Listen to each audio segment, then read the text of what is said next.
bien, bonjour les amis, vous savez quoi, aujourd'hui on va monter un moteur de Solex 3800 sur un cadre qu'un client m'a amené, il voulait le modifier un petit peu. Donc ça sera un moteur 3008 stage perf 39.5 avec un cylindre aluminium noir et une culasse haute compression. Le tout sera complété par un pot race. Et on va voir ce que cela donne sur cette partie cycle 3008. Alors, la première chose à faire, vous savez, on a démonté le moteur, on a tout nettoyé, micro-billets, on a verni les parties en alliage qui étaient un petit peu bouffées par la corrosion. Et à présent, on va traditionnellement remonter ce moteur. Alors, je vous ne fais pas toutes les étapes du remontage, vous avez des vidéos de l'atelier de la vigne qui en parlent. Je vous reprends au fur et à mesure, aux grandes étapes, pour reprendre quelques points bien précis, parce que j'ai toujours des questions, donc j'en profiterai pour répondre à vos questions par ce petit remontage. C'est ce que je ferai à chaque fois. Nouveaux abonnés, nouvelles questions. Donc dans une nouvelle vidéo, on répond un petit peu à ces questions bien précises. Et puis, eh bien, on se retrouve après le montage du roulement, vilebrequin et des caches pour repartir là-bas sur le pied d'atelier pour remonter tout le reste. Allez, c'est parti. Voilà, on en est au montage de l'embrayage. Alors, pour répondre à certaines questions, par exemple, l'essentiel et l'imprincipal, j'ai remonté mon moteur et quand j'ai les deux boulons, ça bloque. Alors, bien souvent, c'est parce que l'embrayage est mal monté. Alors, pour l'embrayage, vous savez, il y a deux écrous. Un écrou tout au fond sur le tambour d'embrayage. Celui-ci doit être serré modérément, c'est-à-dire fortement, mais pas comme un âne. Et puis après, on met l'embrayage. Alors l'embrayage se met toujours avec les croix à l'extérieur, vous le savez, sinon il tourne à l'envers, il bloque. Et puis ensuite, vous allez mettre le deuxième écrou. Alors le deuxième écrou, il faut le serrer fortement. Pour le serrer fortement, vous avez besoin de cet outil. Alors là, c'est un vieux, mais ça, c'est ce qu'on fait à l'atelier de la vigne, qui vous permet, comme vous pouvez le voir, de bloquer l'embrayage. Et ça va vous permettre de tourner, avec toujours ces clés-là qui sont aussi vendues à l'atelier de la vigne, à la boutique, de serrer le deuxième écrou et de le visser fortement sans que l'embrayage tourne sur le premier écrou et donc ne le resserre encore plus. S'il est resserré encore plus, eh bien, l'embrayage va bloquer. Donc cet outil, qui est en fait un centreur d'embrayage, est quasiment indispensable pour remonter un moteur de 3008. Et c'est pour ça qu'on en a fait des refabrications à la boutique de l'atelier de la vigne. L'autre utilité de cet outil, c'est de ce côté, vous voyez, il y a un gros scipan. Ce scipan permet de démonter l'écrou du galet des Solex de 3008, 5000. Et ça permet également de démonter, vous savez, les gros écrous de pédalier des Solex 3008, 3300. Hein, ça permet donc de démonter également cet écrou, pardon. Donc cet outil, eh bien, c'est un 3 en 1. Donc c'est un investissement qui est nécessaire et utile de toute façon si vous remontez ou si vous bricolez des moteurs de Solex. Parce que le but essentiel, bien sûr, c'est de centrer l'embrayage. Donc ça, c'est ce qu'on a fait ici. Et puis bien sûr de démonter le galet quand vous voulez mettre un galet métallique ou tout simplement changer votre galet. Et puis si vous entamez des grosses restaurations de parties cycles, eh bien naturellement vous allez démonter les écrous de pédalier et ça sert à ça aussi. Donc n'hésitez pas, il est à la boutique de l'atelier de la vigne et c'est aussi une des raisons pour lesquelles quand vous remontez tout, ça peut bloquer à un certain moment. C'est parce que vous n'avez pas cet outil qui sert à quelque chose. Il n'y a pas que des mauvais ouvriers, il faut aussi des bons outils. Hein. Donc là, en l'occurrence, on a serré modérément le premier écrou. On a mis l'embrayage, bien sûr, dans le bon sens. On a mis le centreur d'embrayage. On a mis le second écrou. Et j'ai déjà bloqué le second écrou très fermement. Alors, fermement, dynamométrique, etc. Moi, je vous dis une chose, c'est qu'avoir une clé dynamométrique avec un tel envoi, c'est assez rare. Donc, le premier, je le serre avec ce levier, comme ça. Et le second, je le serre avec ce levier comme ça. Et je peux vous assurer que je n'ai jamais eu d'embrayage qui se desserrait en cours d'utilisation. Voilà, il faut quelquefois savoir être empirique dans le remontage de ces moteurs parce qu'on n'a plus les outils qui sont nécessaires à remonter tout ça. Une clé dynamométrique avec un renvoi comme ça existe, mais c'est très cher et c'est pas du tout un rapport avec le remontage, bien sûr, des cyclos dont on parle, voilà, au niveau prix et j'allais dire coût de remontage d'un moteur. Voilà.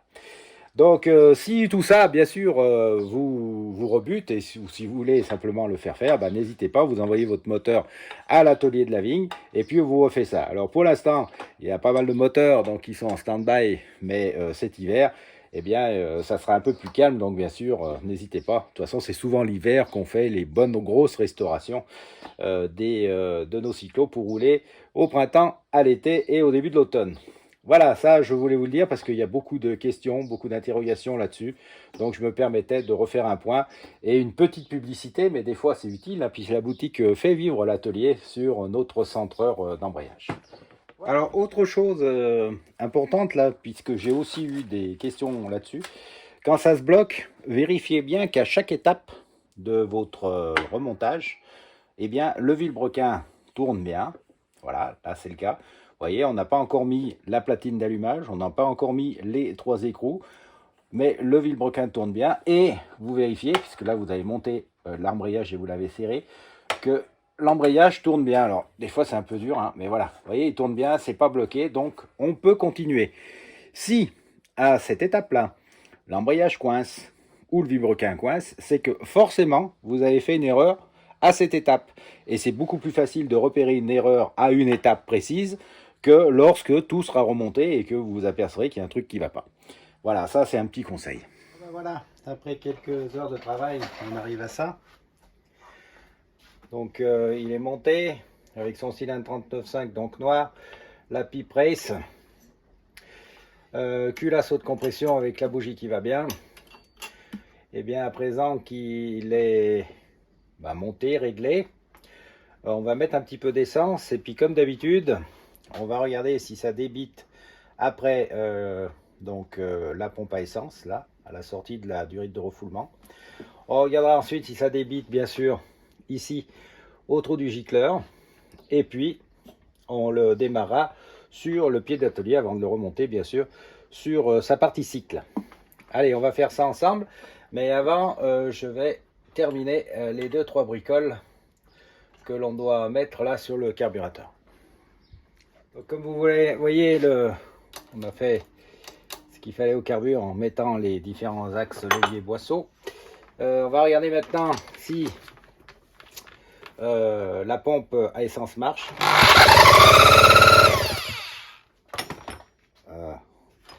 Ça marche formidablement bien puisque vous voyez ça dégouline. Donc on va refermer ça. On va regarder si ça coule par le trou du gicleur.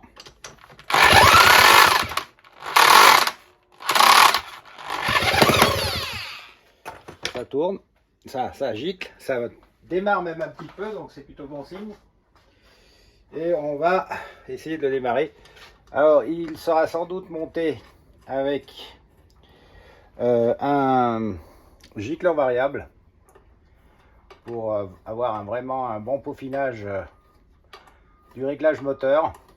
Mais là pour les essais, on remet toujours le gicleur d'origine de 28 et on fait tous les essais avec. On verra après comment ça fonctionne et avec quoi ça fonctionne le mieux. Allez, on essaye le démarrage. On est ensemble, c'est parti. Et voilà.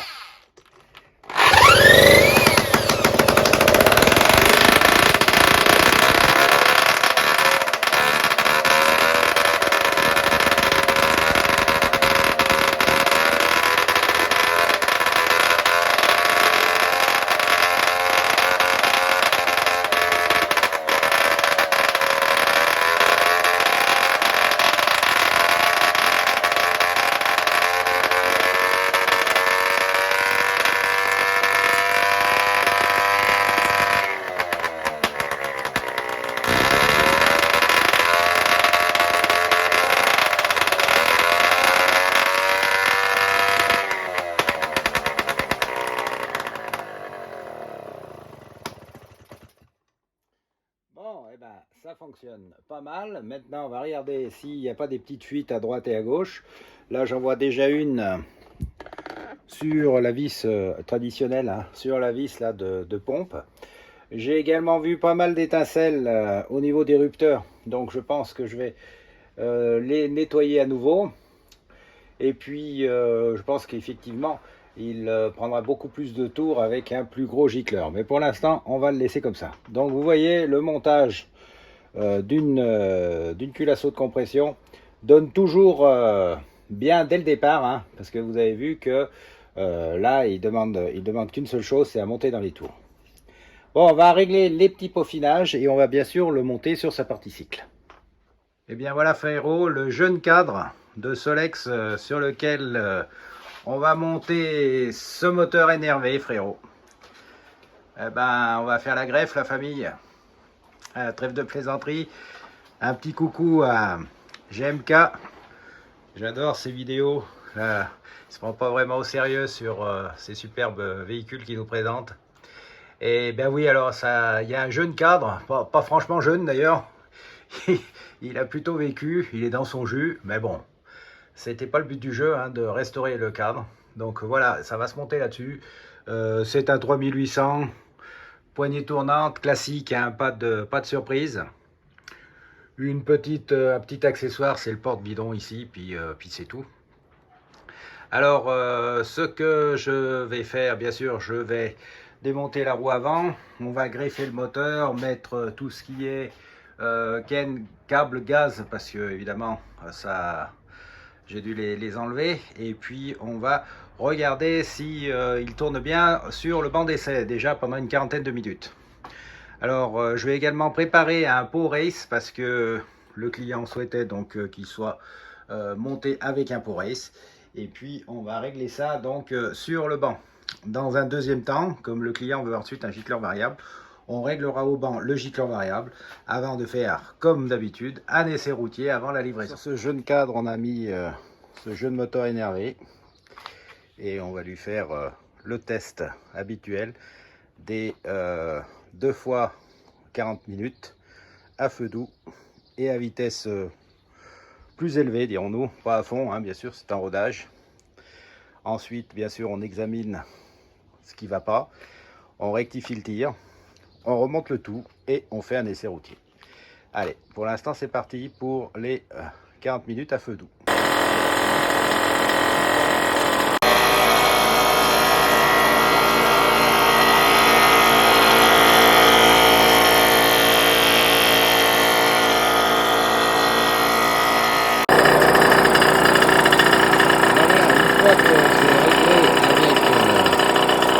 Le gicleur normal, on passe au gicleur variable et on va régler le moteur au milieu.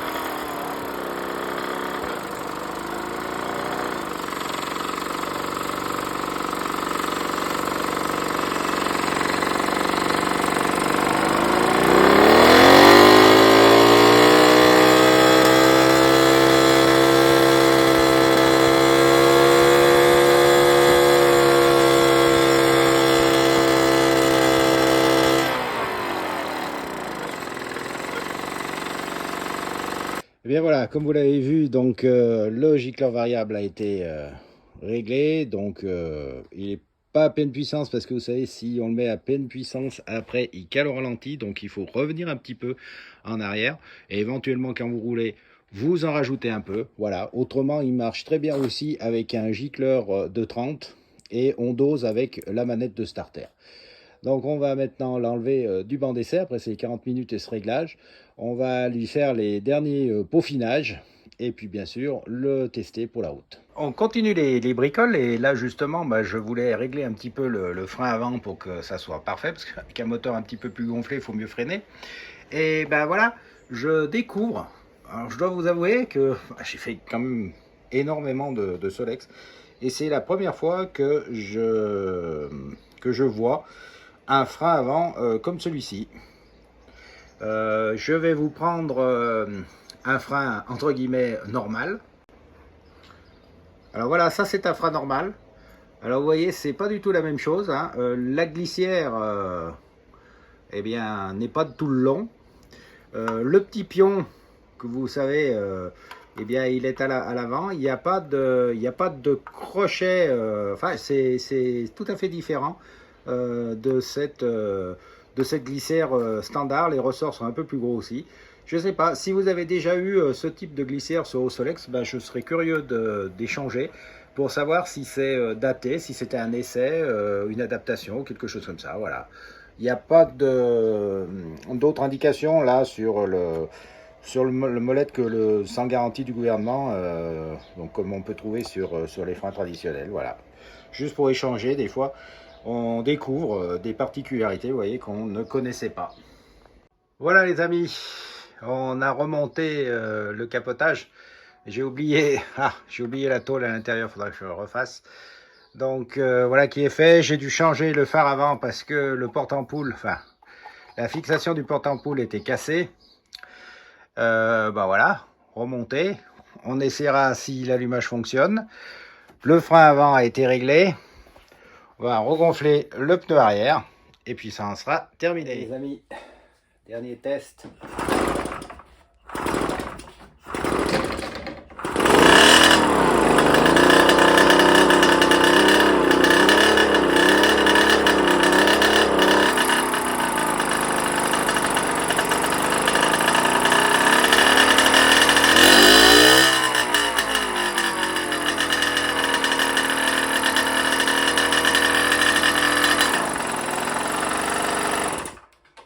Voilà, bah, l'éclairage marche, le moteur démarre à la main, pas de problème. Et bien voilà les amis, ce 388 39.5 perf surcompressé est maintenant terminé. Et bien j'espère que cette petite vidéo de modification d'un moteur de Solex vous a plu. Et j'espère que vous vous abonnerez nombreux, que vous pouvez venir aussi nous voir sur Insta pour notre actualité. Et puis n'oubliez pas non plus que la boutique est là pour vos pièces si vous souhaitez restaurer un Solex ou d'autres cyclos. À bientôt.